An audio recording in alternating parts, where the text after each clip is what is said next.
रस्सी जल गई लेकिन बल नहीं गया। कुछ यही हाल जम्मू कश्मीर की पूर्व सीएम और पीडीपी अध्यक्ष महबूबा मुफ्ती के साथ दिख रहा है। पीएम मोदी के साथ बैठक के बाद महबूबा मुफ्ती ने एक बार फिर पाकिस्तान राग अलापा। महबूबा मुफ्ती ने कहा कि कश्मीर में अमन के लिए पाकिस्तान के साथ बातचीत होनी जरूरी है।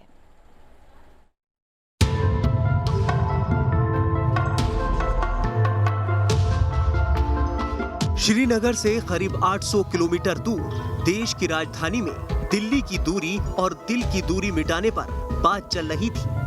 वहीं पीडीपी अध्यक्ष महबूबा मुफ्ती के दिल में पाकिस्तान प्रेम उमड़ घुमड़ रहा था। आप चाइना के साथ बात कर रहे हैं जहां लोगों का कोई इन्वॉल्वमेंट नहीं है। जम्मू कश्मीर में लोगों का इन्वॉल्वमेंट है। मैंने उनको कॉम्प्लीमेंट किया, आपने पाकिस्तान से बात की, सीज फायर कराया, बहुत अच्छी बात है। इन्फिल्ट्रेशन कम हुई, बहुत अच्छी बात है। अब अगर जम्मू कश्मीर के लोगों को सुकून मिलता है, आराम मिलता है, उसके लिए अगर आपको पाकिस्तान से फिर बात करनी चाहिए। आपने भी सुन ली महबूबा मुफ्ती के दिल की बात, जो हिंदुस्तान की खाते हैं और पाकिस्तान का गुण गाते हैं। ये कोई पहला वाकया नहीं है जब महबूबा मुफ्ती ने जहर उगलने की कोशिश की हो। सर्वदलीय बैठक में शामिल होने से पहले भी महबूबा मुफ्ती ने पाकिस्तान राग अलापा था। डायलॉग की बात हमसे डायलॉग कर रहे हैं। हम कहते हैं कि ये दोहा जाके तालिबान से डायलॉग कर रहे हैं। आपने सुना होगा हमारी गवर्नमेंट। तो जम्मू कश्मीर में डायलॉग करे और सबके साथ करे और पाकिस्तान के साथ भी करे रेजोल्यूशन के लिए। महबूबा मुफ्ती के पाकिस्तान राग के खिलाफ जम्मू में डोगरा फ्रंट की ओर से विरोध प्रदर्शन किया गया। नाराज लोगों ने महबूबा के पाकिस्तान वाले बयान के खिलाफ गुस्से का इजहार करते हुए उनके खिलाफ कार्रवाई की मांग की।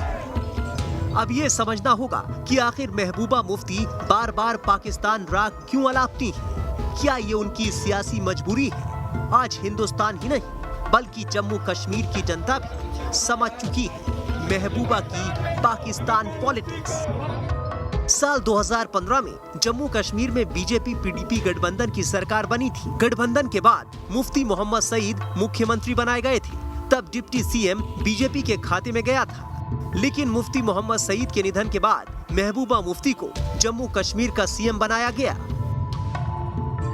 लेकिन भारतीय जनता पार्टी और पीपुल्स डेमोक्रेटिक पार्टी का गठबंधन ज्यादा दिन नहीं चल सका।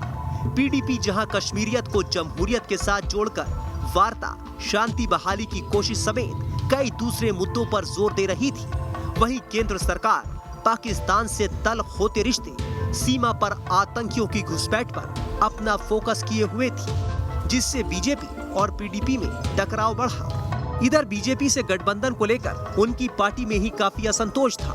कश्मीर घाटी की जनता के बीच पीपुल्स डेमोक्रेटिक पार्टी की साख कम हो रही थी, क्योंकि पीडीपी का मुख्य आधार क्षेत्र दक्षिण कश्मीर है, जहां पीडीपी के खिलाफ भारी असंतोष उभरा।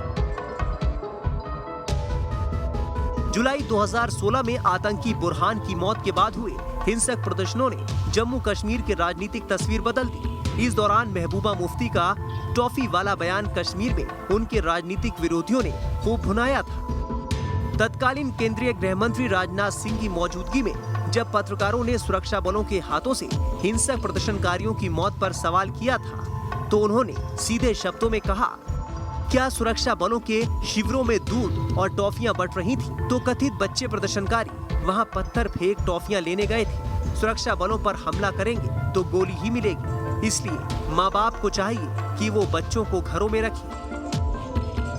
जून 2018 में जब बीजेपी ने समर्थन वापस लिया तो पीडीपी की सरकार गिर गई, जिसके साथ ही पीडीपी में बगावत भी शुरू हो गई। मजबूरी में पीडीपी को पुराने एजेंडे पर लौटना पड़ा और वो देश विरोधी सुर लगाने लगी। 9 नवंबर 2020 को कहा कि युवाओं के पास हथियार उठाने के अलावा कोई चारा नहीं, आतंकी कैंप में भर्तियां बढ़ने लगी।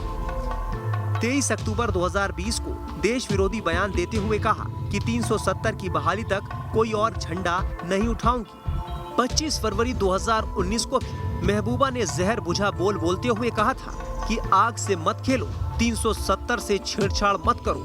1947 से अब तक आपने जो नहीं देखा वो देखोगे।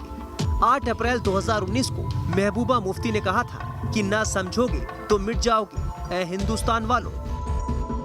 पीडीपी को उम्मीद थी कि उसकी देश विरोधी बातों से कश्मीर में उसकी खोई साख लौट आएगी, उसके पाकिस्तान प्रेम से कश्मीरी फिर से गुमराह हो जाएंगे। लेकिन आज वक्त बदल चुका है। कोरोना महामारी के बीच लोगों को अपनी रोजी रोजगार की चिंता है। हालात बदल चुके हैं और अब कश्मीर नई शुरुआत की ओर कदम रख चुका है, जहां ना तो पाकिस्तान के नाम की जरूरत होगी और ना ही अलगाववाद की। Team news nation.